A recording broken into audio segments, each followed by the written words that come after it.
দুর্ভিক্ষ, ঘরে খাবার নাই, মানুষের পেটে দানা পানি নাই, কি করবে মদিনার লোকেরা? খাওয়ার কিচ্ছু নাই।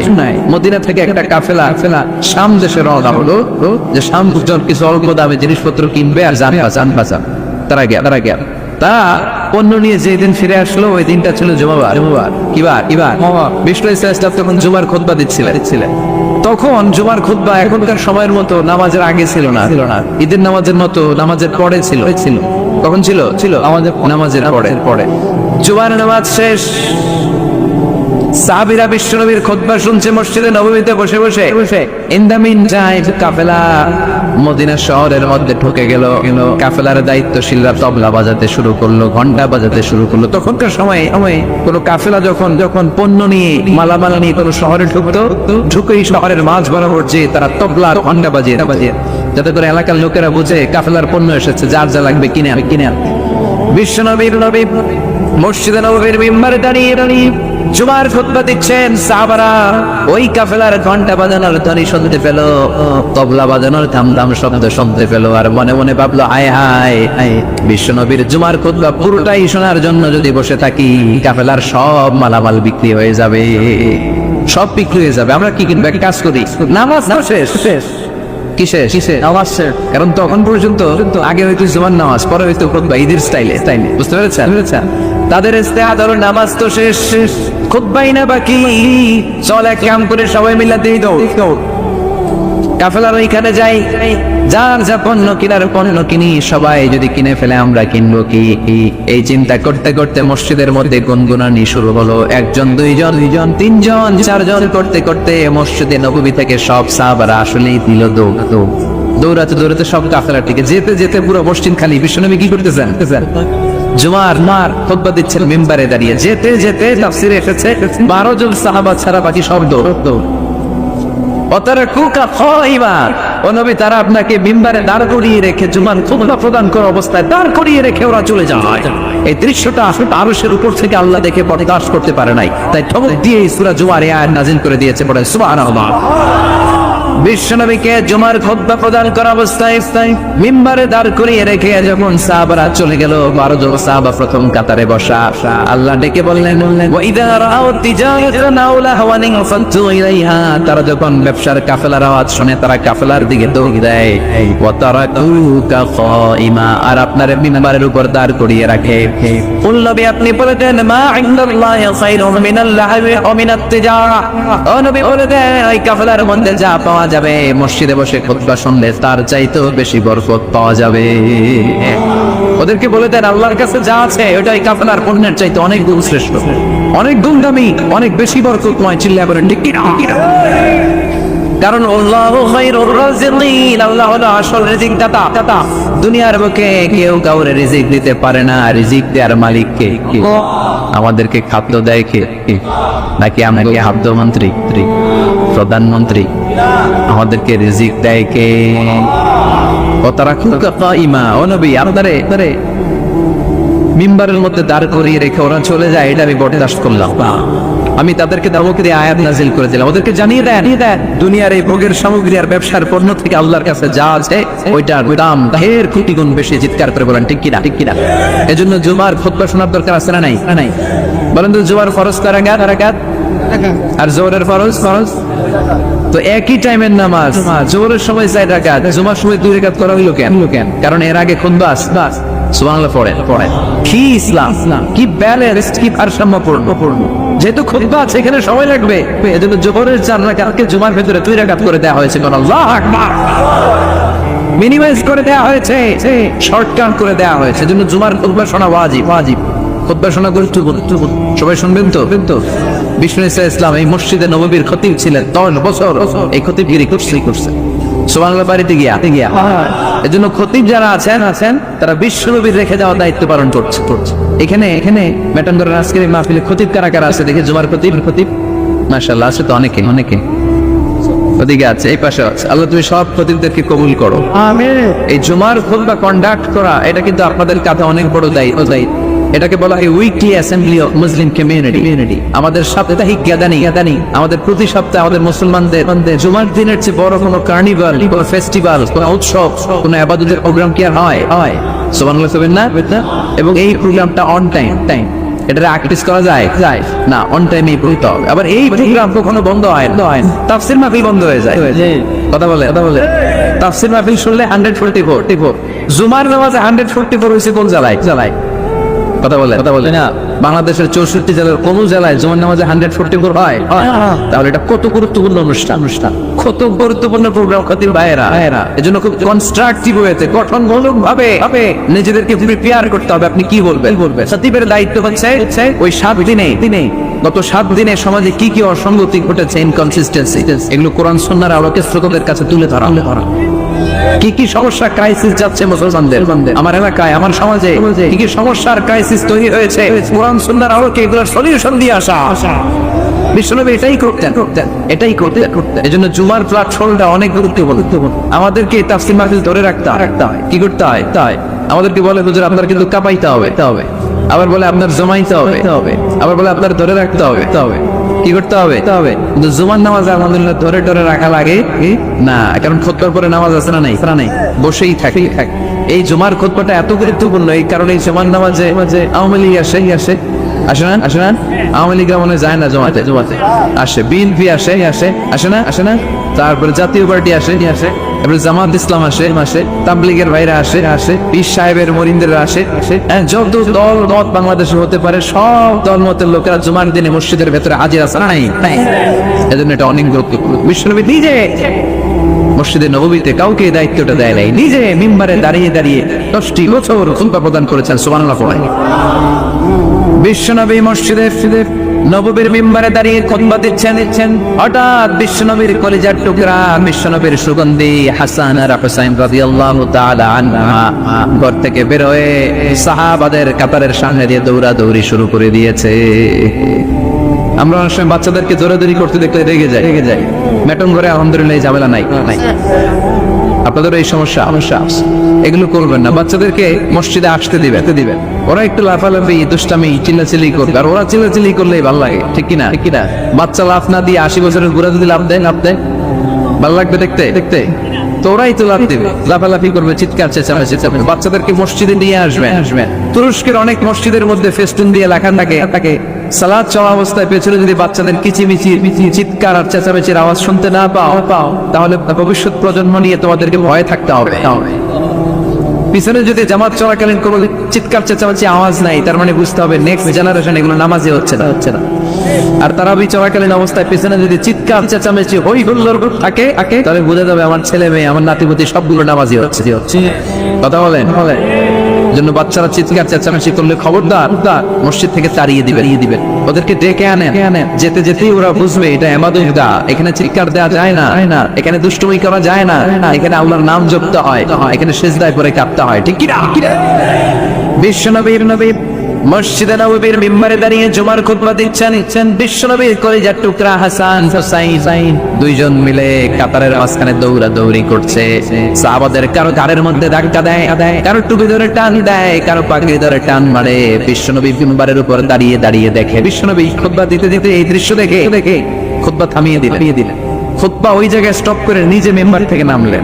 নেমে দুই নাতিরে ধরে মেম্বারের উপরে নিয়ে আসলেন। এনে হাসানকে ডান হাতে, হোসাইনকে বাঁ হাতে রেখে দুইজনকে এইভাবে হ্যান্ডকাফ পরাইয়া বাহি খুতবা কমপ্লিট করেছেন। সুবহানাল্লাহ। এজন্য বাচ্চাদেরকে মসজিদ থেকে তাড়াই দিবেন কোনদিন। আবার বিশ্বনবী একবার জুমার খুতবা দিচ্ছেন। বিশ্বনবী দেখলেন এক সাহাবী খুতবা চলাকালীন মসজিদের মধ্যে ঢুকেই মসজিদে বসে পড়েছে। বিশ্বনবী ডাকলেন, বললেন দাঁড়াও। সাহাবী দাঁড়ালেন। বিশ্বনবী বললেন 2 রাকাত পড়েছো নাকি?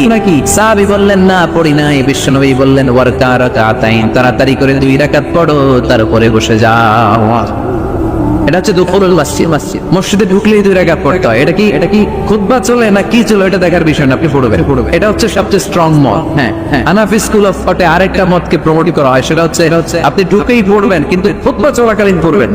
কারণ খুতবা ওয়াজিব। খুতবাও কি ওয়াজিব, আগে পরে করে এটা আপনি পড়ে নেবেন। এজন্য যেই মতটা আপনাদের কাছে শক্তিশালী লাগে আপনারা পালন করেন, কিন্তু কিলাকিলি করা যাবে না।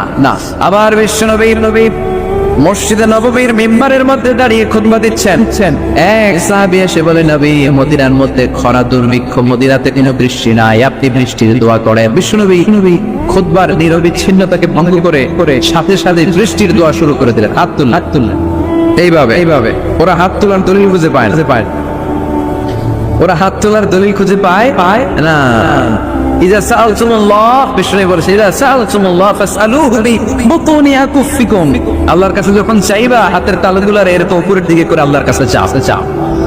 বিশ্বনবী আরাফাতের ময়দানে এরকম দোয়া করতে হাত এত উপরে তুলেছেন, সাহাবারা বর্ণনা করছেন, হাত্তা ইউরা বায়াদু ইবতাইহি, বিশ্বনবী ইজারা রেদার মাঝখান দিয়ে এখানে মোগলের শুভ্রতা আমরা দেখতে পেয়েছি। সুবহানাল্লাহ। চাদরের মাঝখান দিয়ে বিশ্বনবীর হাত এত উপরে উঠে গিয়েছে, বগলের মাঝখানে সাদা সাদা শুভ্রতা আমরা দেখতে পেয়েছি। সাহাবী বলেন, ইয়া রাসূলুল্লাহ, বৃষ্টি হয় না, একটু দোয়া করেন না।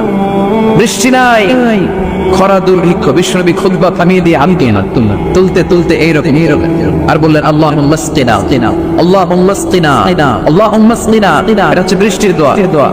বিশ্বনবী মেঘ দেখলেই পড়ছেন, আল্লাহুম্মা সাইয়িবান নাফিআ, ও আল্লাহ তুমি কল্যাণকর বৃষ্টি দাও, কল্যাণকর মেঘ বর্ষণ করো। বিশ্বনবী পড়ছেন, আল্লাহুম্মা আসকিনা গায়সান মুগীসান মাগীসান মারিআন মুরিআন নাফিআন গায়রা দারিন আজিলান গায়রা আজিল। বৃষ্টি দেখলে আল্লাহ নবী বলছেন, আল্লাহ আপনি আমাদের মেঘ দিয়ে সাহায্য করেন, বৃষ্টি দিয়ে সাহায্য করেন, যে বৃষ্টি দিয়ে আমাদের এলাকায় ঘাস আর লতা পাতা জন্মাবে, যে বৃষ্টির মাধ্যমে আমাদের গবাদি পশুগুলোর রিজিক বেড়ে যাবে। এমন বৃষ্টি দেন যে বৃষ্টির মধ্যে কল্যাণ আছে, ভীতিকর কিছু নাই। এরকম কল্যাণ করা বৃষ্টি তাড়াতাড়ি দেন, দেরি কইরেন না। আজলান গায়রা আজিল, তাড়াতাড়ি দেন, দেরি করবেন। এটা হচ্ছে বৃষ্টি আসার দোয়া। বিষ্ণুবী দোয়া করতে লাগলেন। বিষ্ণুবী দোয়ার সাথে সাথে সাহাবারা বললেন, মদিনার জমিনের ভেতরে ঝমঝম করে বৃষ্টি নাজিল হওয়া শুরু করে। সাহাবারা সবাই ভিজে বাড়িতে এত বৃষ্টি। ওই পুরো জুমাবার বৃষ্টি, এরপর শনিবার বৃষ্টি, এরপর রবিবার, এরপর সোম, এরপর মঙ্গল, বুধ, বৃহস্পতি, এরপরে আবার জুমাবার পর্যন্ত 7 দিন টানা বৃষ্টি। কি বরকত! বিশ্বনবীর কি বরকত! এই মোবারক হাত দিয়ে কোনো গাছের মধ্যে কাজ করলে ওই গাছের ফলন বেড়ে যায়। নিউবর্ন বেবি, নবজাতক শিশুর মাথায় হাত বাড়িয়ে দিলে মাথার চুল তাড়াতাড়ি গজিয়ে। কুয়ার পানি যদি লবণাক্ত থাকতো, অজু করে কুলির পানি কুয়াতে ফেলা মাথানো, লোনা পানির কুয়া মুহূর্তে মিঠা পানিতে রূপান্তরিত করে। এক দোয়ার বরকতে টানা 7 দিন বৃষ্টি। এরপরে আবার মিম্বারে উঠে তিনি খুতবা দিচ্ছেন। ওই সাহাবী এসে আবার হাজির, যে সাহাবী গত সপ্তাহে বৃষ্টির জন্য দোয়া করতে বলেছিল। আজকে এসে বলে, ইয়া রাসূলুল্লাহ, আর বৃষ্টির দরকার নেই। কারণ মদিনাতে এখন বন্যা। মদিনাতে কি যারা মদিনায় গিয়েছেন তারা দেখবেন যে মরুভূমির দেশ, ওখানে পানি ফেললে কিছুক্ষণ পরেই নাই, 1-2 সেকেন্ডের মধ্যে নাই। সূর্যের প্রখর তাপ আর কিরণ এটাকে জলীয় বাষ্প করে বাতাসে মিশিয়ে দিয়েছে। এত গরম। তো এই গরমের দেশে, মরুভূমির দেশে কি পরিমাণে রেইনফল হলে, বৃষ্টিপাত হলে বন্যা হতে পারে। ওই সাহাবী এসে বলে, নবী, গত সপ্তাহের দোয়ার বরকতে সপ্তাহ জুড়ে বৃষ্টি। মদিনার ভেতরে এখন বন্যা, এই বন্যা ঠেকাবো কি করে? তাড়াতাড়ি বৃষ্টি বন্ধের দোয়া করে। এবার বিষ্ণুনবী আবার খুতবা থামিয়ে দিয়ে হাত উঁচু করে বৃষ্টি বন্ধের দোয়া শুরু করছে। বৃষ্টি বন্ধের দোয়া হচ্ছে, আল্লাহুম্মা হাওয়ালাইনা ওয়ালা আলাইনা। এর মানে হচ্ছে, আল্লাহ বৃষ্টি দিতেছেন ভালো দেন, তবে আমগুলো লাগবে না। আশেপাশে যেটা দরকার একটু ওইখানে দেন, আমাদের এই এলাকায় আর দিয়েন না। সুবহানাল্লাহ। বিশ্বনবী আর বিজলে দোয়া করলেন, আল্লাহ হাওয়ালাইনা ওয়ালা আলাইনা, আল্লাহ আমাদের চারিপাশে দেন, মদিনায় দিয়েন না। সাহাবারা বলেন, বিশ্বনবীর দোয়া শেষ, নামাজ শেষে মসজিদ থেকে বের হয়ে দেখলাম ওই যে বাহরাইনের দিকে মেঘ আর বৃষ্টি দেখা যায়, ওই যে ইয়ামানের দিকে বৃষ্টি দেখা যায়, দূরে মেঘ আর বৃষ্টি দেখা যায়। মদিনার চারদিকের গোল একটা চাকতির মতো হয়েছে, চাকতির চারপাশে মেঘ, আর মদিনার মাঝখান দিয়ে আমরা জলজলে সূর্যটারে দেখতে পেলাম। বিশ্বনবী মিম্বারে দাঁড়িয়ে গোটা সমাজটারে সংশোধন করে দিয়েছে। সুবহানাল্লাহ। বিশ্বনবী প্রায়শই জুমার খুতবার মধ্যে সূরা কফ তেলাওয়াত করতেন।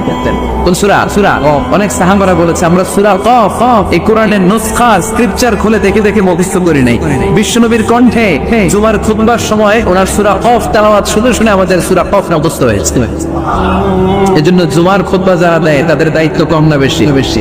খতিব ভাইরা যারা আছেন তারা আপনাদের দায়িত্বগুলো ভালো মতো পালন করে সমাজটারে জান্নাতি সমাজ করে দিবে কে? এই জুমার প্রস্তুতির কিছু বিষয় আছে। আমি কোরআন সুন্নাহ ঘেটে মোট 15টা সুনান পেয়েছি জুমার। সুনানুল জুমার 15টা। কয়টা শুনবেন? অনেক রাত হয়ে গেছে। আল্লাহু আকবার। 11:45 বাজে আমার ঘড়িতে। শেষ করে দিব। আর কয়েক মিনিট শোনা যাবে? তাহলে শোনেন, এই জুমার দিনে আমাদের করণীয় কি, আমাদের সুন্নাহগুলো কি? এই জুমার দিনে কিছু সুন্নাহ আছে, এই সুন্নাহগুলো যদি পালন করি তাহলে জুমার সর্বোচ্চ বারাকা, মার্সি এন্ড ব্লেসিংস, রহমত এগুলো হাসিল করা যাবে। ঠিক কি না? জুমার দিনের 1 নাম্বার সুন্নাহ হচ্ছে ওই জুমার দিনের সকালের ফজরের সালাতটা জামাতে পড়া। সবাইকে খাইছে রে, এটা আবার কোন ওয়াজ শুরু করছে? এতক্ষণ তো ভালো লাইনে আসছিল, এখন আমার কোন লাইন ধরলো? আফদালুস সালাত ইনদাল্লাহি সালাতুস সুবহি ইয়াউমাল জুমআতি ফি জামাআ। আল্লাহর কাছে সবচেয়ে প্রিয় নামাজ জুমার দিনের ফজরের নামাজটা জামাতের সাথে আদায় করা। সুবহানাল্লাহ পড়েন। মুনাফিকের কাছে 2 ওয়াক্ত সালাত সবচেয়ে কঠিন, একটা ফজরের সালাত আর একটা এশার সালাত। এক স্কলারকে জিজ্ঞেস করা হলো সকালের বাতাসটা এত সুন্দর, নির্মল আর সুস্নিগ্ধ কেন? ওই স্কলার উত্তর দিয়েছিল এর কারণ সকালবেলা ফজরের সময় মুনাফিকগুলো কাঁথার নিচে সব লুকিয়ে থাকেন, নাক রেখে ঘুমায়। তাই মুনাফিকদের নাকের বাতাসের দুর্গন্ধ বাতাসে মেশে না, তাই বাতাসটা এত সুস্নিগ্ধ আর নির্মল। এজন্য সকালবেলা হচ্ছে আল্লাহর আরাধনা, আল্লাহর ওয়ালিদের আরাধনা। মুনাফিকরা ওই টাইমে বেরোতে পারে না, ওরা থেকে কম্বলের নিচে আছে না? নাই। এজন্য জুমার দিনের প্রথম সুন্নাহ হচ্ছে ওই দিনের ফজর নামাজটা জামাতের সাথে পড়া যাবে। একটু চেষ্টা করা যাবে না? আচ্ছা। 2 নম্বর জুমার দিনের সুন্নাত হচ্ছে সিওয়াক, মেসওয়াক করা। আসেনি আপনাদের? মাতহারাতুন লিল ফাম, মারদাতুন লির-রাব। বিষ্ণু ইসলাম বললেন এটা দিয়ে জিহ্বা পরিষ্কার হয়, দাঁত পরিষ্কার হয়, আর আল্লাহর সন্তুষ্টি অর্জিত হয়। বিশ্বনবী জাইতুনের ডাল দিয়ে মেসওয়াক করতেন আর বলতেন নি'মা সিওয়াকিয়া জাইতুন ফাইন্নাহা সিওয়াকি ওয়া সিওয়াকুল আমবিয়া'i মিন ক্বাবলি। জাইতুনের ডাল কত সুন্দর মেসওয়াক হয়, কারণ এই ডাল দিয়ে আমিও যেমনি মেসওয়াক করি, আমার আগে লক্ষাধিক কবি এই জাইতুনের ডাল ভেঙে মেসওয়াক করেছে। আবার বিশ্বনবী ইন্তেকালের আগে মেসওয়াক দিয়ে দাঁত পরিষ্কার করেছেন। বিশ্বনবীর শালা আব্দুর রহমান যখন ঢুকলেন, আম্মা জান আয়েশার ভাই আব্দুর রহমানের হাতে একটা মেসওয়াক ছিল। বিশ্বনবীর দেহটা এত দুর্বল, কথা বলতে পারেন না, শুধু 2টি চোখ দিয়ে ফেল করে মেসওয়াকের দিকে তাকিয়ে আছে। আম্মা জান আয়েশা বলতেন বিশ্বনবী মেসওয়াক করতে চান। বিশ্বনবীকে মেসওয়াকটা এনে নিজ দাঁত দিয়ে চিবিয়ে নরম করে বিশ্বনবীর হাতে দেয়া হলো। বিশ্বনবী মেসওয়াক করলেন। ইন্তেকালের আগে বিশ্বনবী যেই আমলটা করেছেন ওই আমলটা ছিল মেসওয়াক করার আমল। মেসওয়াক করতে রাজি আছেন? প্রতি সালাতের আগে আমরা মেসওয়াক করব ইনশাআল্লাহ। পড়ে 3 নম্বর সুন্নাহ হচ্ছে আল গোসল। জুমার দিনে গোসল করার সুন্নাহ। আমরা গোসল করি না সবাই? আচ্ছা। 4 নম্বর সুন্নাহ হচ্ছে আর তুফুন, তেল ইউজ করা। বিষ্ণু বলেছেন তেল খাও, তেল দাও, তেল মালিশ করো। তেলের ভিতরে আল্লাহ বরকত ঢুকাই দিচ্ছে। والدهن والزيت فإنها من شجرة مباركة। বিশ্বনবী বলতেন বেশি বেশি জাইতুনের তেল মালিশ করো, কেননা জাইতুনের তেল বরকতময় একটা গাছ থেকে উৎপন্ন হয়। বরকতময় গাছ। জাইতুনের তেলটা অনেক বরকতময়। বিশ্বনবী দাড়িতে দেখলেন চুলে দিত। এই জাইতুনের তেল দাড়ি চুলেই নিতেন, ব্যবহার করতেন আর খাইতে পছন্দ করতেন। সুবহানাল্লাহ পড়েন। এই যে আমরা বালিশ দিচ্ছি এটা কিন্তু বিশ্বনবীর সুন্নাহ। আবার রাসূলুল্লাহ সাল্লাল্লাহু আলাইহি ওয়াসাল্লাম বালিশের ট্যাঙ্ক দিয়ে বসতে পছন্দ করতেন। আলহামদুলিল্লাহ পড়েন। তার মানে সুগন্ধি ব্যবহার করা সুন্নাহ। আবার বিশ্বনবী বলতেন আরবাআন মিন সুনানিল মুরসালিন। 4টা আছে সব নবীদের সুন্নাতের মধ্যে, একটা হলো আল হায়া, লজ্জাশীলতা, লাজুকতা। সব নবীরা লাজুক ছিলেন। 2 নম্বরে আপনি সুগন্ধি ব্যবহার করা। 3 নম্বরে সিওয়াক, মেসওয়াক ব্যবহার করা। 4 নম্বরে নিকাহ, বিয়ে করা। সুবহানাল্লাহ পড়ে। এই 4টা সুন্নাহ সব নবীদের সুন্নাহ। এজন্য পারফিউম ইউজ করবেন। এরপরে জুমার আরেকটা সুন্নাত হচ্ছে আল লিবাস আহসানাস সিয়াব, সবচেয়ে সুন্দর জামাটা পরা।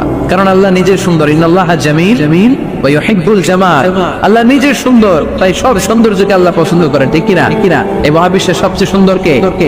দুনিয়া সুন্দর, মানুষ সুন্দর, আসমান সুন্দর, জমিন সুন্দর, সুন্দরে সুন্দরে পাল্লা।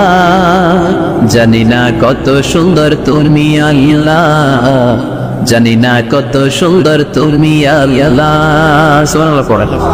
ইন্নাল্লাহা জামিল ওয়া ইউহিব্বুল জামাল। তিনি সুন্দর আর তিনি সৌন্দর্যকে পছন্দ করেন। বিষ্ণু ইসলাম বলেছেন, ইন্নাল্লাহা ইউহিব্বু আইয়ারা আসারা নি'মাতিহি আলা আবদিহি।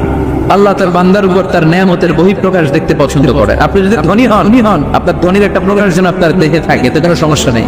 আপনি হাজার কোটি টাকার মালিক, আপনি সিনেমারা জামা পড়ছেন কেন? কিপটামি করতে বলছি কি আপনার? আপনি সুন্দর চমৎকার জামা পড়বেন আর শুকরিয়া করবেন কার? কথায় কথায় বলবেন শুকরান লা ফাখরান। শুকরিয়া আল্লাহর, ফকর করছি না। কারণ আল্লাহর দেয়া নেয়ামতের একটা বহিঃপ্রকাশ, সিম্পটম আল্লাহ আপনার দেহে, আপনার গায়ে, আপনার চরণে বচনে দেখতে পছন্দ করে। সুবহানাল্লাহ পড়েন। এ নবী আপনি বলুন, আল্লাহুম্মা মালিকাল মুলক। আল্লাহ আপনি ক্ষমতার মালিক। তুতিল মুলকা মান তাশা, যাকে চান তারে ক্ষমতার চেয়ারে বসান। ওয়া তানজিউল মুলকা মিম্মান তাশা, যাকে চান তাকে ক্ষমতার চেয়ার থেকে ছুড়ে ফেলে দেন। তিনি কে? ক্ষমতার চেয়ারে বসায় কে? আবার মনে চাইলে আস্থা করে ছুড়ে নিক্ষেপ করেন, তিনি কে? আবার আল্লাহ বললেন, ওয়ালাম ইয়াকুল্লাহু শারীকুন ফিল মুলকি। আমার ক্ষমতায় কোনো শরীক নাই, কোনো জোট নাই, কোনো পার্টনার নাই, কোনো অংশীদার নাই। আবার আমি চলে গেলে আমার ক্ষমতার দাবিদারও কেউ নাই। আল্লাহু আকবার। এই দুনিয়াতে রাজা মারা গেলে পরে রাজা কে হয়? রাজার ছেলে রাজা, ঠিক কিনা বলেন? আর আল্লাহ চলে গেলে আরেকজন বসবে নাকি? এরকম না। তার ক্ষমতার সাথে দুনিয়ার ক্ষমতার কোনো মিলই নাই। এজন্য তিনি তার নাম দিয়েছেন আল মালিক। আল মালিক, the owner of power, the owner of ultimate power and sovereignty, the king of kings, সব রাজার বড় রাজা, মহারাজা আল মালিক, তিনি হচ্ছেন আল্লাহ। চিৎকার করে বলেন ঠিক কিনা? তিনি আসল ক্ষমতার অধিকারী। দুনিয়াতে যে আমরা ক্ষমতা নিয়ে কামড়াকামড়ি করি, মারামারি করি, কিয়ামতের দিন আল্লাহ জিজ্ঞেস করবেন, কই তোদের ক্ষমতা আজকে বল। কিয়ামতের সময় সব মানুষগুলো যখন ইন্তেকাল করবে, সব জিনেরা যখন ইন্তেকাল করবে, সব ফেরেশতারা যখন ইন্তেকাল করবে, বাকি থাকবে মালাকুল মাউত। মালাকুল মাউত এসে বলবে, আল্লাহ আপনার কথা মতো সবাই শেষ, মানুষগুলো নাই, জিনগুলো নাই, আমার সতীর্থ ফেরেশতাগুলো নাই, মহাবিশ্বের কেউ নাই। আল্লাহ বলে, এখন কে আছে? মালাকুল মাউত বলবে, আল্লাহ তুমি আছো আর আমি। তুমি তো আল হাইয়্যু আল কাইয়্যুম, অবিনশ্বর, শাশ্বত, চিরঞ্জীব, কোনদিন মরবা না, তুমি আছো আর তোমার গোলাম আমি আছি আজরাইল। মহাবিশ্বে কয়জন আছে মাত্র? জোরে বলেন। এক হচ্ছেন আর হচ্ছে মালাকুল মাউত। আল্লাহ তুমি আছো আমি আছি। আল্লাহ বলবে, ঠিক আছে এবার তোমার মরণের পালা। মুত ইয়া মালাকাল মাউত, হে মৃত্যুর ফেরেশতা তুমি মরো। মালাকুল মাউত আল্লাহর আদেশ বাস্তবায়ন করতে যে বিকট একটা চিৎকার দিয়ে মৃত্যুবরণ করবে। ওই চিৎকার দুনিয়ার মানুষেরা, চিৎকারের আওয়াজ যদি দুনিয়ার মানুষেরা শুনতে পেত, দুনিয়ার মানুষের প্রত্যেকের কানের পর্দা ফেটে মুহূর্তের মধ্যে সব লাশ হয়ে জমিনে পড়ে রইত। ভয়ঙ্কর চিৎকার দিয়ে মালাকুল মাউত বিদায় নিবে, কেউ নাই। এবার বলেন তো, মহাবিশ্বে মহাশূন্য, কেউ নাই। উপরে নিচে, সামনে পেছনে, ডানে বায়ে কোন সত্তা, কোন জীবিত সত্তার আছে? একজন ছাড়া, তিনি কে?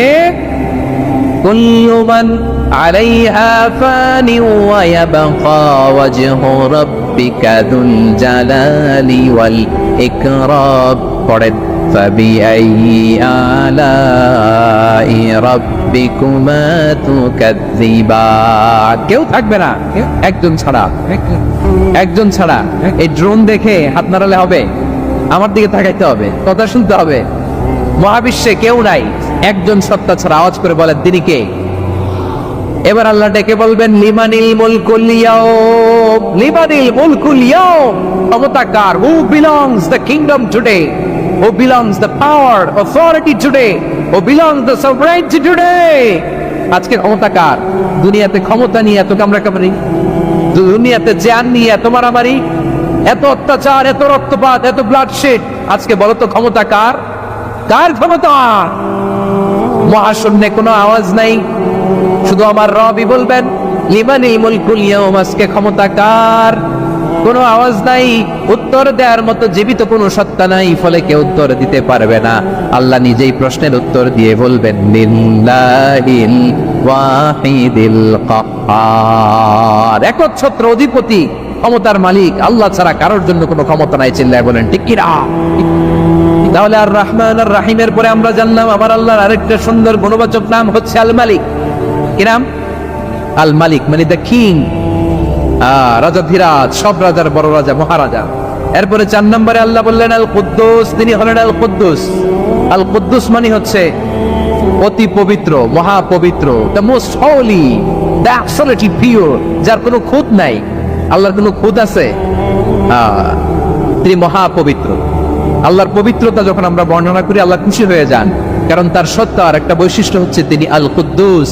বারোয়াখালীবাসী আল্লাহর নামটা একটু জপেন না, বলেন আল কুদ্দুস, সবাই আওয়াজ করে আল কুদ্দুস। অতি পবিত্র, তার মধ্যে কোনো অপবিত্রতার ছিটে ফোঁটা নাই, মহাপবিত্র, the most pure, the most holy, অতি পবিত্র। ফেরেশতারা বলেছিল আল্লাহ আপনি মানুষ কেন বানাবেন? নাহনু নুসাব্বিহু বিহামদিকা ওয়া নুকদ্দিসু লাক, এই যে নুকদ্দিসু কুদ্দুস পাইছেন? তারা বলেছিল আল্লাহ মানুষ কেন বানাবেন? মারামারি করবে, আমরাই তো ভালো, আমরাই আপনার মহিমা বর্ণনা করি, আমরাই আপনার পবিত্রতা বর্ণনা করি। নুকদ্দিসু লাক, তার মানে আল কুদ্দুস। আবার আমার নবী বিশ্ব নবী যখন সিজদায় লুটিয়ে পড়তেন, আম্মা জানা এসে বলেন আমরা তো সিজদার মধ্যে সুবহান রাব্বিয়াল আলা বলেই শেষ, কিন্তু বিশ্বনবী তাহাজ্জুদের নামাজে, নফল নামাজে, সুন্নত নামাজে 3 বার সুবহান রাব্বিয়াল আলা তাসবিহ পড়ার পরে তিনি পড়তেন সুবহুন কুদ্দুসুন রাব্বুল মালাইকাতি ওয়ার রূহ, সুবহ কুদ্দুস রাব্বুল মালাইকাতি ওয়ার রূহ। সিজদায় লুটিয়ে পড়ে বিশ্বনবী এই দোয়াটা পড়তেন নফল নামাজে, সুন্নাত নামাজে কিংবা তাহাজ্জুদের নামাজে। সুবহান রাব্বিয়াল আলার পরে কি পড়তেন? সুবহুন, আওয়াজ করে বলেন সুবহুন কুদ্দুসুন রাব্বুল মালাইকাতি ওয়ার রূহ। মানে আল্লাহ আপনি প্রশংসিত, আল্লাহ আপনি অতি পবিত্র, আপনি সব ফেরেশতা কুলের রব, ফেরেশতাদের সরদার জিবরাইলের রব। সুবহানাল্লাহ। আজকে থেকে পড়বেন সিজদায়? হ্যাঁ, বারোখালীবাসী পড়বেন নাকি? হুজুর নামাজে তো পড়ি না। হ্যাঁ, এরকম নফল নামাজে, তাহাজ্জুদের নামাজে, সুন্নত নামাজে সিজদার যে তাসবিহ সুবহান রাব্বিয়াল আলা 3 বার পড়ার পরে আমার ভাইরা, মহিলা প্যান্ডেলে আমার যে মায়েরা বোনেরা আছে, আজকে তো রেকর্ড হয়ে যাবে, কালকেই ভিডিও পেয়ে যাবেন। 3 বার সুবহান রাব্বিয়াল আলা পড়ার পরে পড়বেন সুবহুন কুদ্দুসুন রাব্বুল মালাইকাতি ওয়ার রূহ। আবার বিশ্বনবী বলেন ইন্নাল্লাহা তাইয়্যিব লা ইয়াকবালু ইল্লা তাইয়্যিবা, আল্লাহ পবিত্র, পবিত্রতা ছাড়া তিনি কিছু গ্রহণ করেন না, অপবিত্র কোনো কিছু আল্লাহ গ্রহণ করে না। অনেকে আছে ঘুষ খায়, সুদ খায়, অন্যায় অপরাধ চাঁদাবাজি যা আছে সব করে, হারাম টাকা, হারাম উপার্জন। এই হারাম উপার্জন দিয়ে আবার মসজিদ বানায়, আছে না নাই? ইনকাম সবটাই হারাম, ওইটা দিয়ে আবার এতিমখানা বানায়, আছে না নাই? আছে। ওইটা আল্লাহ কবুল করবে না, কারণ আল্লাহ নিজে পবিত্র, পবিত্র না হলে কিছুই অ্যাকসেপ্ট করেন না। সুবহানাল্লাহ পড়েন। তাহলে বুঝলাম তিনি আল কুদ্দুস মানে অতি পবিত্র। এরপরে আল্লাহ বলেন আমি হচ্ছি আসসালাম, আওয়াজ করে বলেন আসসালাম। আসসালাম মানে হচ্ছে শান্তির আধার। সালাম মানে কি? শান্তির আধার, যার কাছ থেকে শান্তি আসে, দ্য সোর্স অফ পিস, তিনি শান্তির আধার। এজন্য আমরা একে অপরের সাথে দেখা হলে কি বলি? সালাম। কি বলি?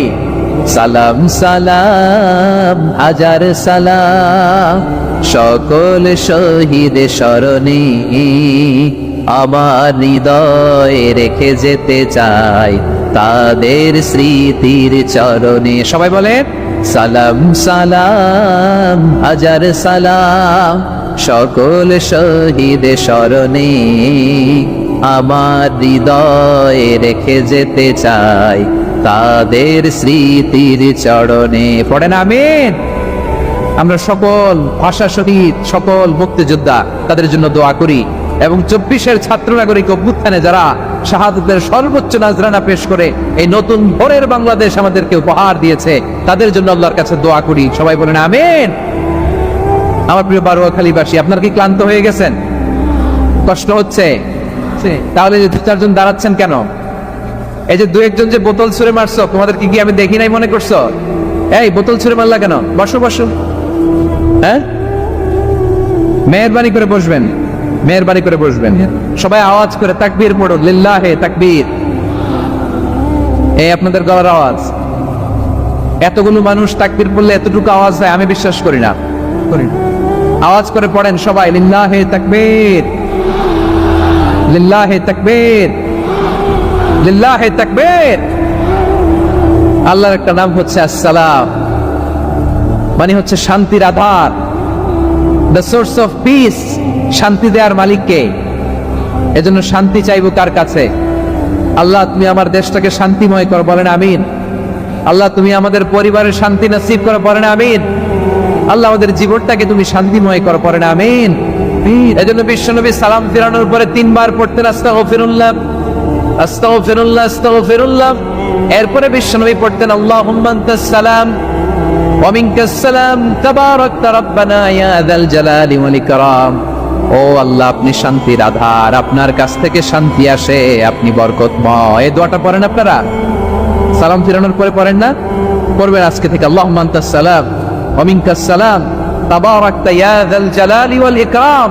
আবার জান্নাতের আরেকটা নাম হচ্ছে দারুস সালাম, মানে শান্তির ঘর। জান্নাতের আরেকটা নাম কি?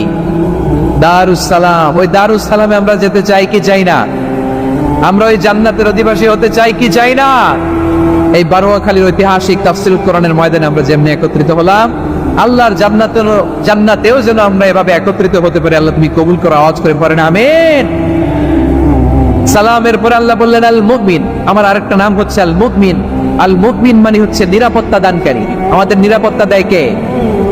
নাকি পুলিশ বাহিনী, নাকি বিজিবি, নাকি র্যাব, সেনাবাহিনী, হ্যাঁ, নাকি এই যে ফায়ার সার্ভিস? কারা নিরাপত্তা দেয়?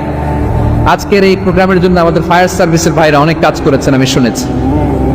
ভাইরা স্পেশালি দোয়া চেয়েছেন এবং তাদের একটা সুনাম আছে বাংলাদেশে। জীবনের ঝুঁকি নিয়ে ফায়ার সার্ভিস বাহিনী তারা বিপন্ন মানবতাকে রক্ষা করে, ঠিক কিনা বলেন? আমি ভাইদের জন্য দোয়া করি, এই ফায়ার সার্ভিস ইউনিটকে, এই ডিপার্টমেন্টকে আল্লাহ তাআলা তুমি কবুল করো। ওনারা আমাদের শৃঙ্খলা, শান্তি শৃঙ্খলা, সিকিউরিটি এনশিওর করেন, কিন্তু আসল নিরাপত্তা দেওয়ার মালিক কে? অনেক সময় এরকম হয় না যে অনেক সিকিউরিটি দিয়ে রাখছে, কিন্তু স্নাইপার দিয়ে এমন ভাবে গুলি করছে একেবারে বড় সাহেবের মাথায় যে গুলি লাগছে, আছে না নাই? আমি তো রুহু গার্ড না, রুহু গার্ড হচ্ছে একজন চিল্লায় বলেন তিনি কে? আমার ভাইরা, দুনিয়াতে টাকা হলে বডি গার্ড মিলে, কিন্তু রুহু গার্ড মিলে? রুহু গার্ড মিলে? যে আমি 10 লক্ষ টাকা দিব, রুহু গার্ড লাগবে, আমার রুহু কেউ চিনে নিতে পারবো না, এরকম পাওয়া যায়? কি পাওয়া যায়?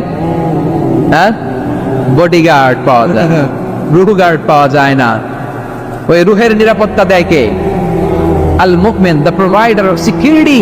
তিনি নিরাপত্তা দেয় তার নেককার বান্দাদেরকে, দুনিয়াতে নিরাপত্তা দেয়, আখিরাতেও নিরাপত্তা দেয়, ঠিক কি না? আবার আল্লাহ বললেন আল্লাযী আত'আমাহুম মিন জু'ইন ওয়া আমানাহুম মিন খাউফ। তিনি এমন সত্তা যিনি ক্ষুধা লাগলে তোমাদেরকে খাদ্যের ব্যবস্থা করে, আবার ভয়ের সময় তিনি তোমাদেরকে নিরাপত্তার ব্যবস্থা করে, ঠিক কিনা বলেন? দিও তৃষ্ণা পেলে ঠান্ডা পানি, ক্ষুধা পেলে লবণ ভাত, আল্লাহ এই গরিবের শোনো শোনো মোনাজাত, আল্লাহ এই গরিবের শোনো শোনো মোনাজাত, আল্লাহ এই গরিবের দিও তৃষ্ণা পেলে ঠান্ডা পানি, ক্ষুধা পেলে লবণ ভাত, আল্লাহ এই গরিবের। পড়েন আমিন।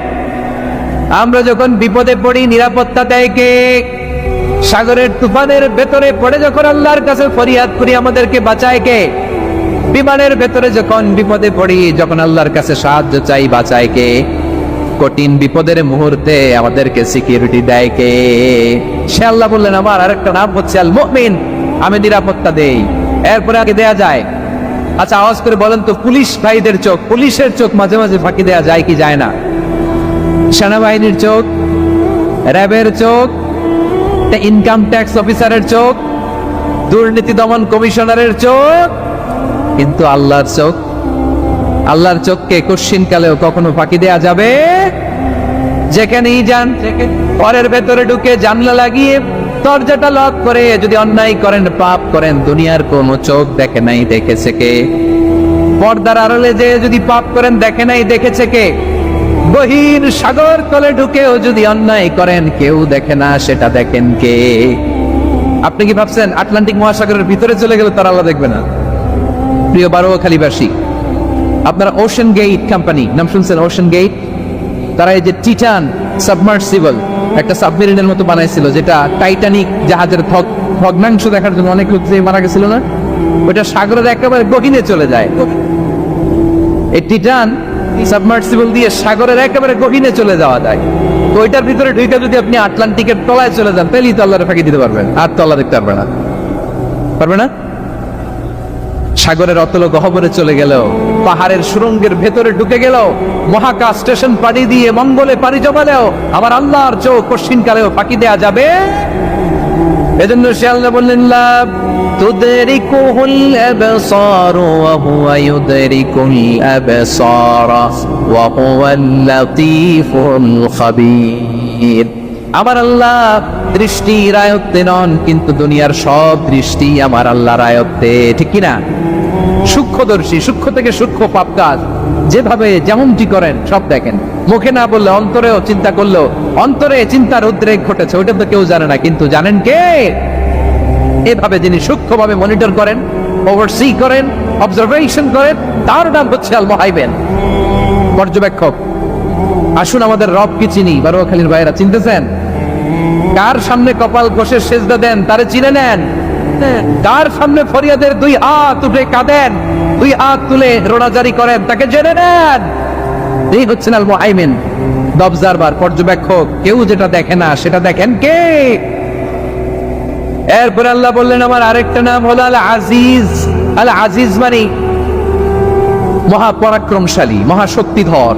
আল আজিজ, দ্য অলমাইটি, দ্য অলমাইটি, মহাশক্তিধর, মহাপরাক্রমশালী, যার মোকাবেলায় কেউ টিকতে পারে না, যার সিদ্ধান্তের সামনে কেউ বাধা হয়ে দাঁড়াতে পারে না, যার ক্ষমতার সামনে পৃথিবীর সব ক্ষমতা নস্যি, তুচ্ছ, নগণ্য, অসহায়, তার নাম হচ্ছে আল আজিজ। সুবহানাল্লাহ পড়বেন না? আল আজিজ, মহাপরাক্রমশালী, ক্ষমতাধর, শক্তিধর, দ্য অলমাইটি, যার ক্ষমতার মোকাবেলায় কেউ দাঁড়াতে পারে না, যার সিদ্ধান্তের সামনে কেউ বাধা হয়ে টিকতে পারে না, যার শক্তির সামনে সবাই অসহায়, দুর্বল। সুবহানাল্লাহ, তিনি হচ্ছেন আল আজিজ। আল্লাহ বলেন আল্লাযী খালাকাল মাউতা ওয়াল হায়াতা লিয়াবলুয়াকুম আইয়ুকুম আহসানু আমালা ওয়া হুয়াল আজিজুল গফুর। তিনি এমন সত্তা যিনি জীবন তৈরি করেছেন, মরণ তৈরি করেছেন, যাতে করে পরীক্ষা নিতে পারেন তোমরা কে কর্মে সেরা। তিনি হলেন আল আজিজ আল গফুর। তিনি ক্ষমাশীল, আবার তিনি শক্তিধর। তার শক্তির সামনে কেউ টিকতে পারে? আমরা পৃথিবীর সব দেশের মিলিটারি ব্যাটালিয়ন নিয়ে যদি আল্লাহর সামনে দাঁড়াই, তাহলে তো আর আল্লাহ পারবে না, নাকি? হ্যাঁ, পৃথিবীর সবচাইতে শক্তিশালী সেনাবাহিনী কোন দেশের জানেন? হ্যাঁ, আমেরিকার সেনাবাহিনী, তারপরে রাশিয়ার সেনাবাহিনী, চীনের সেনাবাহিনী, সব সেনাবাহিনী, নৌবাহিনী, বিমান বাহিনী যত আছে সব নিয়ে যদি আল্লাহর সামনে দাঁড়াই, পারবে তখন আল্লাহ আমাদের সাথে?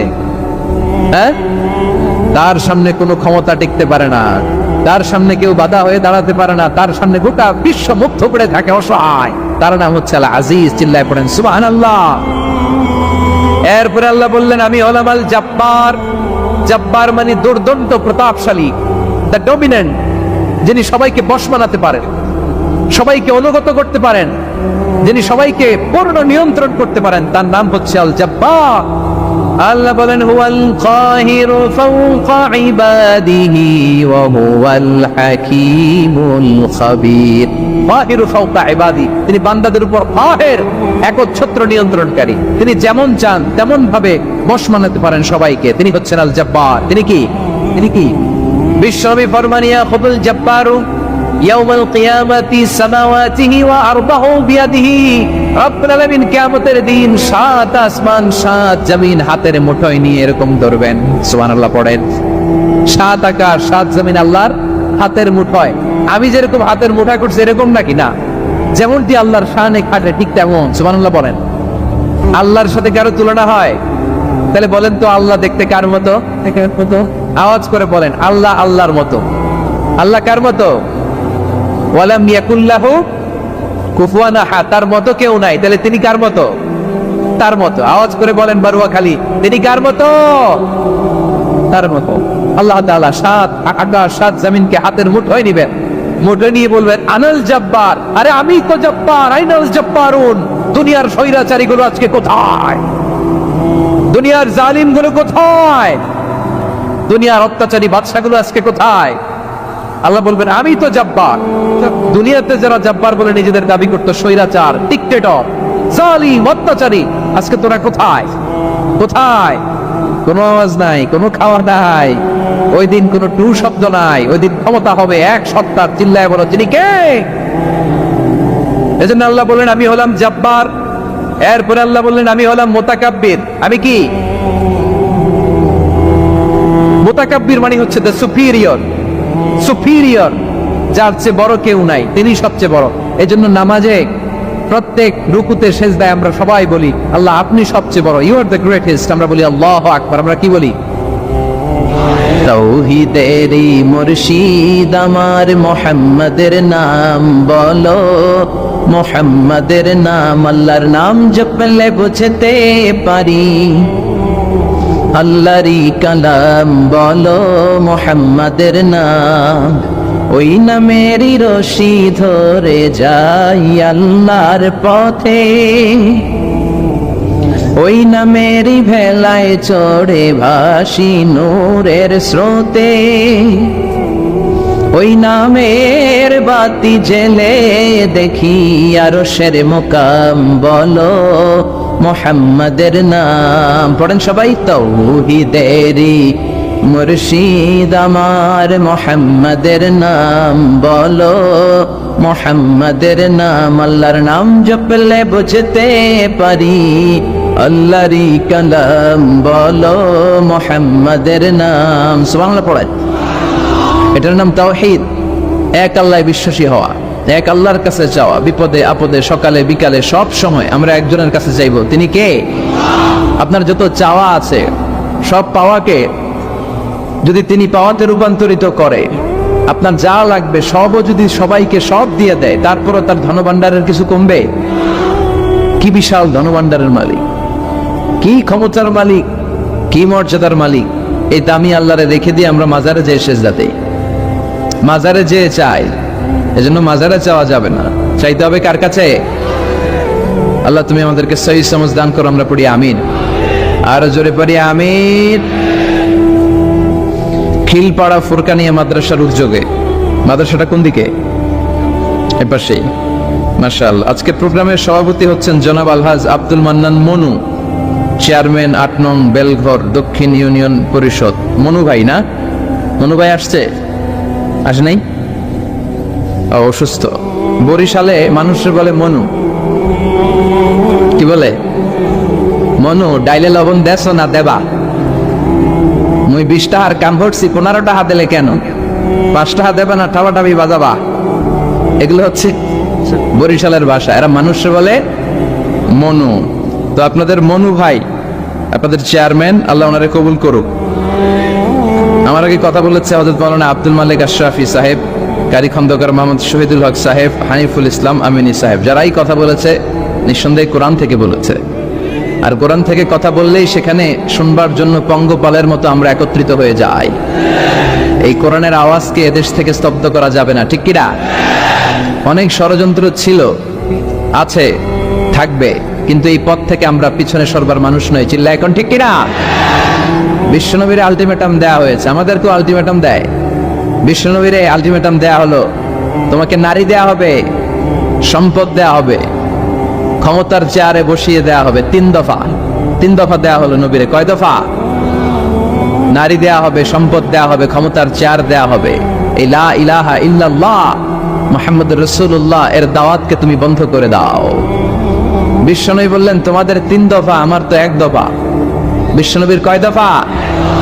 লাউ ওয়াদাউ আশ-শামসা ফি ইয়ামিনি ওয়াল কামারা ফি ইয়াসারি। নারী, সম্পদ আর ক্ষমতা, এটা তো ছোট্ট একটা বিষয়। আকাশের চাঁদ যদি 1 হাতে দাও, সূর্য যদি আরেক হাতে দাও, এই কালিমার রাস্তা থেকে কেউ আমারে পিছনে সরাতে পারবে না।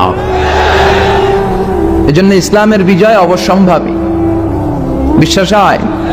ওয়াদাটা কার? ইসলামের আওয়াজকে থামিয়ে দেয়া যায়? ওরা ইসলামকে মাটিতে গেড়ে ফেলতে চায়, কিন্তু ইসলাম হচ্ছে চারা বীজের মতো, মাটিতে গাড়লে আরো উপরের দিকে ওঠে। সুবহানাল্লাহ পড়েন। ইসলামের বিজয় অবশ্যম্ভাবী। গোটা বিশ্বব্যাপী ইসলামের জয় জয় গান। মুসলমান হওয়ার সংখ্যা বাড়ছে, আলহামদুলিল্লাহ পড়েন। ইউরোপ আমেরিকাতে দিন দিন মুসলমান বাড়ছে। 2070 সালে ইউরোপ এবং আমেরিকাতে ধারণা করা হচ্ছে খ্রিস্টানের চেয়ে মুসলমানের সংখ্যা বেড়ে যাবে। মসজিদ মাদ্রাসা বাড়ছে, ইসলামিক ইনস্টিটিউশন বাড়ছে, ইসলামিক রিসার্চ বাড়ছে, হালাল ইকুইপমেন্ট, হালাল এন্টারটেইনমেন্ট, হালাল রিসার্চ বিশ্বব্যাপী জনপ্রিয় থেকে আরো জনপ্রিয় হচ্ছে। এজন্য ইসলামের বিজয়কে কেউ ঠেকিয়ে রাখতে পারবে? ওই ইসলাম পেয়ে আমরা খুশি না বেজার? এজন্য সব সময় নামাজের পরে আমরা পড়ি রাদিতু বিল্লাহি ওয়া বিল ইসলামি দীনা। আল্লাহকে রব হিসেবে পেয়ে আমরা খুশি, ইসলামকে ধর্ম হিসেবে পেয়ে আমরা খুশি, ঠিক কি না? আমাদের জীবনের প্রতিটা অঙ্গনে যেন আমরা ইসলামকে মানতে পারি, আল্লাহ তৌফিক দাও। আরো জোরে পড়েন আমিন। এই যে কোরআনের প্রতি আবেগ, উচ্ছ্বাস, এটাই প্রমাণ করে এদেশে ইসলামের বিজয়কে কেউ ঠেকিয়ে রাখতে পারবে না। এটা অসম্ভব। Today or tomorrow, today or ইসলামের বিজয় হবেই। টুডে অর টুমরো আমাদের সংসদ ভবনে আমাদের লাল সবুজের পতাকার পাশে শোভা পাবে লা ইলাহার পতাকা। এটা আমাদের বিশ্বাস, এটা আমাদের স্বপ্ন। আমরা ইসলামকে একটা বিজয়ী শক্তি হিসেবে দেখতে চাই। বিশ্বনবীকে আল্লাহ তাআলা অনেক দায়িত্ব দিয়ে পাঠিয়েছেন। প্রাইম রেসপন্সিবিলিটি, দায়িত্ব হচ্ছে লিউযহিরাহু আলা দীনি কুল্লি। পৃথিবীতে মানব রচিত যত মত, যত পথ, যত কথা, যত আইডিওলজি, যত ডক্ট্রিন আছে, সব কিছুর কবর রচনা করে ইসলামের পতাকা উড়াইয়া দিতে হবে। এটা বিশ্বনবীর প্রাইম রেসপন্সিবিলিটি। এই দায়িত্ব নিয়ে বিশ্বনবী এসেছেন। আমরাও যেন ওই পথের পথিক হতে পারি, আল্লাহ তৌফিক দাও। আমি এই বইটা থেকে কিছু কথা বলবো। আমরা বক্তারা এই বইটা থেকেই কথা বলি। বলেন তো বইটার নাম কি? এই কোরআনে কোনো ভুল আছে? সন্দেহ আছে? সংশয় আছে? প্রতিদিন এই বইটা একটু একটু তেলাওয়াত করবেন তো ইনশাআল্লাহ? পড়েন প্রতিদিন একটু একটু করে হলেও এই কোরআনের বঙ্গানুবাদ পড়বেন তো ইনশাআল্লাহ? পড়েন। আমরা কোরআনের অর্থ বুঝি না, ফলে কোরআনের কথাগুলো আমাদের হৃদয়ে টাচ করে না। আরব শায়েখরা যখন তেলাওয়াত করেন, আযাবের আয়াত আসলে কাঁদে, জান্নাতের আয়াত আসলে সাবলীল কণ্ঠে তেলাওয়াত করে। আর আমাদের তারাবির নামাজে কখন যে আযাব যায়, কখন জান্নাত যায়, জাহান্নাম যায়, কিছুই টের পাওয়া যায় না। আমরাও বুঝি না, হুজুরও বুঝে না। কথা কন। আর এত দ্রুত কোরআন পড়ে, জাপানের বুলেট ট্রেনও ফেল। খবরদার, রুব্বা কারিল কোরআন ওয়াল কোরআনু ইয়ালআনুহু। কোরআনের এমন অনেক আবৃত্তিকারী আছে, তেলাওয়াতকারী আছে, যাদেরকে কোরআন রহমত না দিয়ে লানত দেয়। আল্লাহ আমাদেরকে হেফাজত করো। আমি সূরাতু আল হাশরের 20 নম্বর আয়াত তেলাওয়াত করেছি। আয়াতটা সবার মুখস্থ আছে না? এই আয়াতে আল্লাহ বলছেন, লা ইয়াস্তাবি আসহাবুন নার ওয়া আসহাবুল জান্নাহ, আসহাবুল জান্নাতি হুমুল ফাইজুন। আল্লাহ বললেন জান্নাতীরা আর জাহান্নামীরা তারা সমান নয়। জান্নাতীরা হচ্ছে সফল কাম। কার কথা? এই কথায় কোনো সন্দেহ আছে? গোজামিল আছে? জান্নাতীরা সফল কাম। আপনি যদি জীবনে সফল হতে চান, আপনাকে জান্নাতি হতে হবে, ঠিক কিনা? কারণ জান্নাত এমন জায়গা যেখানে কোনো কষ্ট নাই, যেখানে কোনো দুঃখ নাই, যেখানে আছে খালি আরাম আর আরাম। আর জাহান্নামে আছে খালি ব্যারাম আর ব্যারাম, দুঃখ, কষ্ট, ধোঁয়া, আগুন, শাস্তি, পানিশমেন্ট, ঘৃণা, ঠিক কিনা?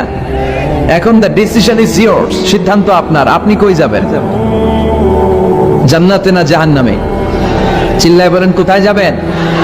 মালিক তুমি জান্নাতে, তোমার পাশে আমায় একটি ঘর বানিয়ে দিও, একটি ঘর বানিয়ে দিও সে বিভীষিকাময় মহাদিনে, তোমার প্রতিবেশী করে নিও মালিক তুমি জান্নাতে, তোমার পাশে আমায় একটি ঘর বানিয়ে দিও, একটি ঘর বানিয়ে দিও।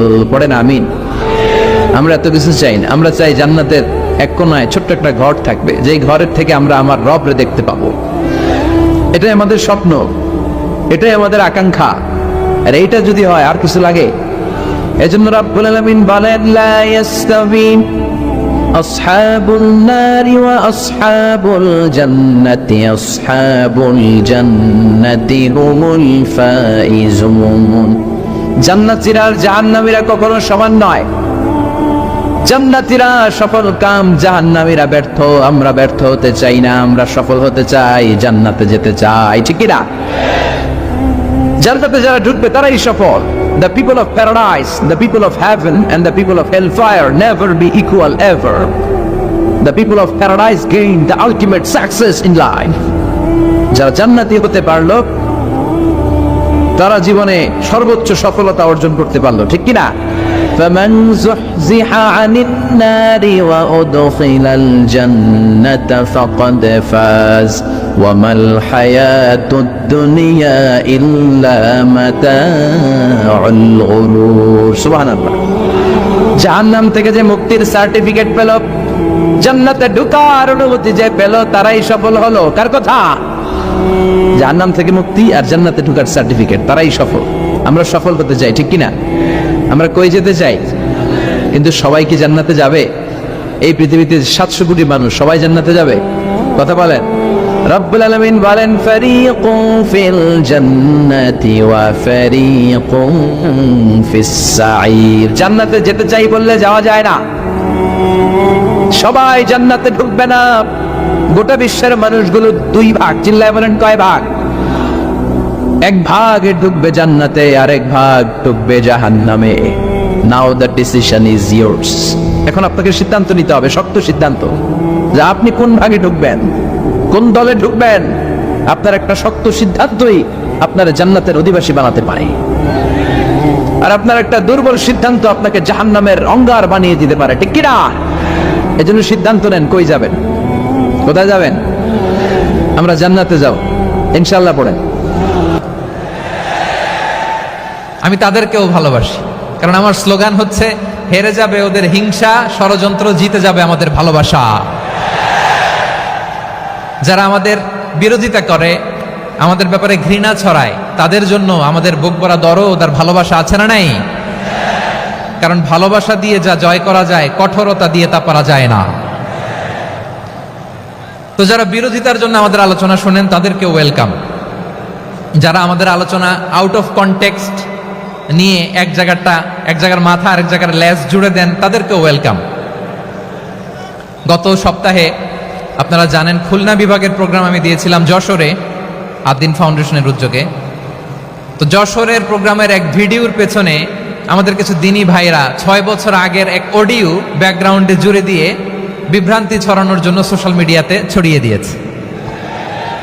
তো তাদের প্রতিও আমাদের কোনো রাগ নাই, ক্ষোভ নাই। তারা হয়তো দিনই তাকাদা থেকেই করেছে, কিন্তু তারা হয়তো বুঝতে পারে নাই এই যে রিসেন্ট আলোচনার ভিডিওর পেছনে 6 বছর আগের অডিও জুড়ে দেওয়া, এটাকে বাংলায় বলে প্রতারণা। কি বলে? প্রতারণা, ধোঁকাবাজি। এখনকার আলোচনার ভিডিও আর ব্যাকগ্রাউন্ডে এডিট করে লাগিয়েছে 6 বছর আগের অডিও।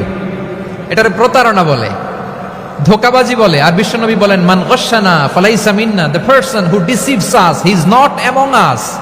যে আমাদেরকে ধোঁকা দেয় সে আমাদের অন্তর্ভুক্ত নয়। তো বিশ্বনবীর এই হাদিস তারা মনে রাখে না। এই জন্য শুধু বিশ্বনবীর প্রতি সাল্লাল্লাহু আলাইহি ওয়াসাল্লামের প্রতি সেরেফ ভালোবাসা আপনাকে বাঁচাতে পারবে না যদি বিশ্বনবীর আদর্শ আপনি গ্রহণ না করেন। তার জলজান্ত প্রমাণ আবু তালেব বিশ্বনবীকে অনেক ভালোবেসেছেন আলাইহিস সালাতু ওয়াস সালাম। পলিটিক্যাল শেল্টার, ফিনান্সিয়াল শেল্টার, সব ধরনের শেল্টার তিনি দিয়েছেন, কিন্তু বিশ্বনবীর আদর্শ মানেন নাই। মুক্তি মিলবে?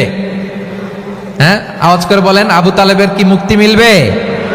তাহলে সেরেফ ভালোবাসা আপনাকে বাঁচাতে পারবে?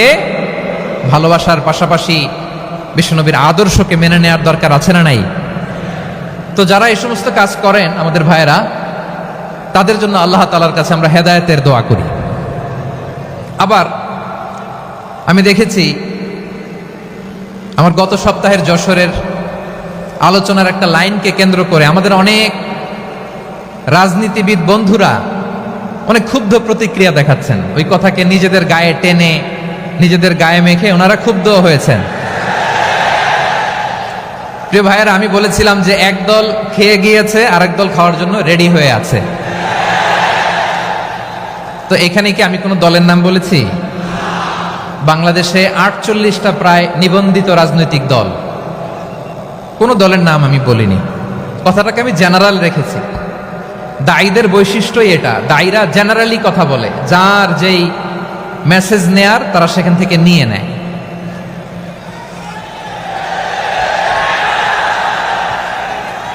তো কোনো দল এটা নিয়ে কোনো কথা বলল না, আপনারা এটাকে নিজের গায়ে যে মাখালেন, এটা ঠিক হয়নি। আমি বলবো যে এটা খুবই অনভিপ্রেত হয়েছে। কোনো দলকে টার্গেট করে বা কোনো দলের পক্ষে আমরা কখনো কথা বলি না। আমরা কোরআনের পক্ষে কথা বলি, ইসলামের পক্ষে কথা বলি, ঠিক কিনা বলেন?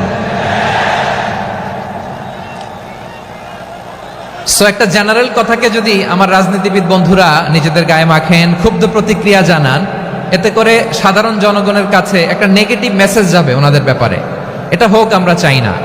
এদেশের যত এই যে আমার ভাইয়েরা, এই যে, তো আমার প্রিয় রাজনীতিবিদ বন্ধুদের আমি বলবো, কথাটা ছিল ভেরি জেনারেল, এটা নিজেদের গায়ে মাখানোর কোনো দরকার নাই। আমরা এই যে এক্সিস্টিং যে রাজনৈতিক চর্চা, এটা থেকে আমরা বেরিয়ে আসতে চাই। আমরা চাই না এদেশে চাঁদাবাজি, দখলবাজি থাক, ঠিক কিনা বলেন? এদেশে কোনো দুর্নীতি থাক, টেন্ডারবাজি থাক, এগুলো আমরা চাই।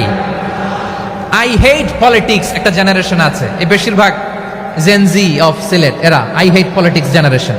এরা পলিটিক্সকে পছন্দ করে না। তো কেন করে না, এর দায়ভার আমাদের আছে না নাই? আছে। এবং আমরা দেখেছি ক্ষমতার পালাবদল যখন হয়, এক সরকার যায় আরেক সরকার আসে, তখন দুর্নীতির ফিরিস্তি আমরা জানতে পারি, এর আগে জানতে পারি না। প্রতিটা দলের ভেতরেই আমরা এই বাজে চর্চাটা দেখেছি। সো এখন আমাদেরকে শুধরে নেওয়ার সময় এসেছে। এটা এই সুন্দর সময়, নতুন প্রভাতের বাংলাদেশ, নতুন ভোরের বাংলাদেশ, এই সময় আমরা কাদা ছোড়াছুড়ি যেন না করি।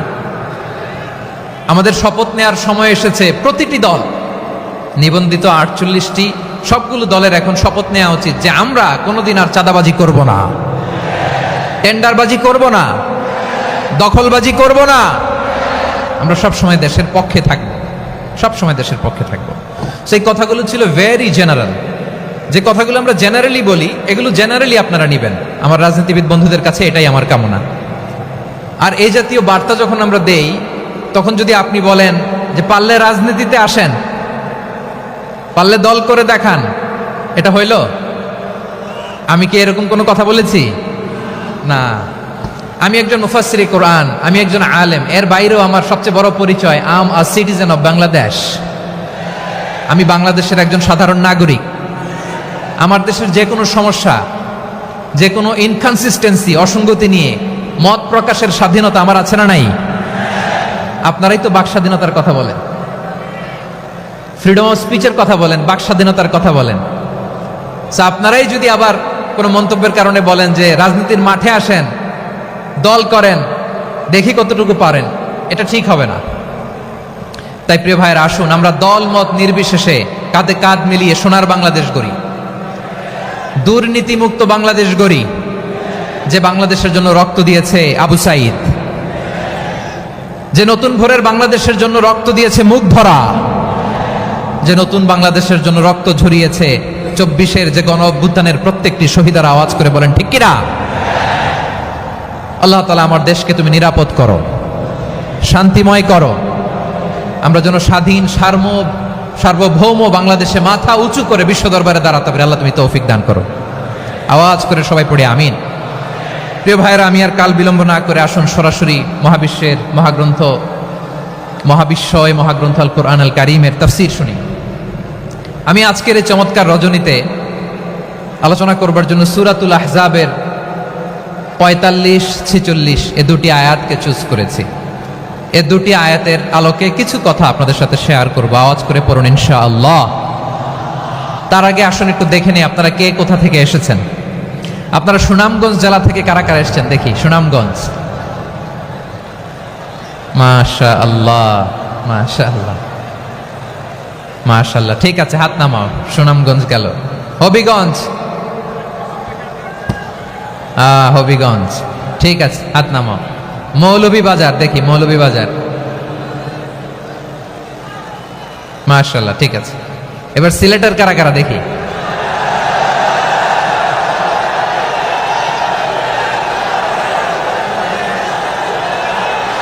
মাশাআল্লাহ মাশাআল্লাহ। বক্কা বক্কা, ঠিক আছে ঠিক আছে, মাশাআল্লাহ মাশাআল্লাহ, I like it, I love it, মাশাআল্লাহ। সুনামগঞ্জ, হবিগঞ্জ, মৌলভীবাজার, সিলেট। সিলেটের এই 4 জেলার বাইরে থেকে কারা কারা আসছেন দেখি।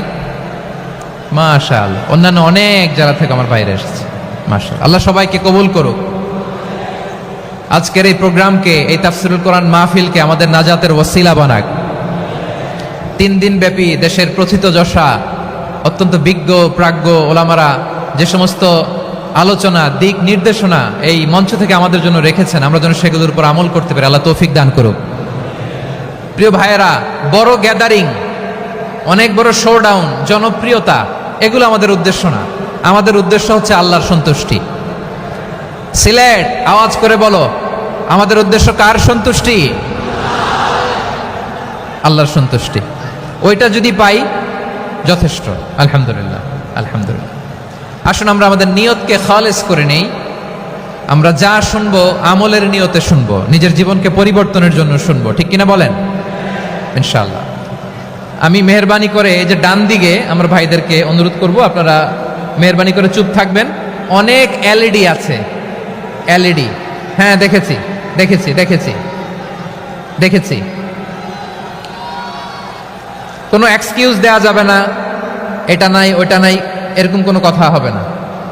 এলইডিতে আমরা দেখব ইনশাআল্লাহ। প্রিয় ভাইরা, সূরাতুল আহজাবের 45 এবং 46 নম্বর আয়াত আমি তেলাওয়াত করেছি, যেখানে আল্লাহ তাআলা বিশ্বনবীর 5টি বৈশিষ্ট্যের কথা বলেছেন। কয়টি? সবাই বলুন আওয়াজ করে, কয়টি? 5টি বৈশিষ্ট্যের কথা আল্লাহ তাআলা এই আয়াত দুটিতে উল্লেখ করেছেন। বিশ্বনবী সাল্লাল্লাহু আলাইহি ইসলামের জীবনী, ওনার বায়োগ্রাফি নিয়ে কথা বলাটা দুষ্কর, কারণ এটার কোনো শেষ নাই, কুল নাই, কিনারা নাই, বিয়ন্ডলেস, বাউন্ডলেস, বটমলেস। সুবহানাল্লাহ বলেন। কারণ তিনি তো এমন নবী যিনি হ্যাঁ বললে এটা শরীয়তে হালাল হয়ে যায়। নবীর মুখ দিয়ে যদি বেরোয় হ্যাঁ, নাম, ইয়েস, তাহলে এটা হালাল, ঠিক কিনা বলেন?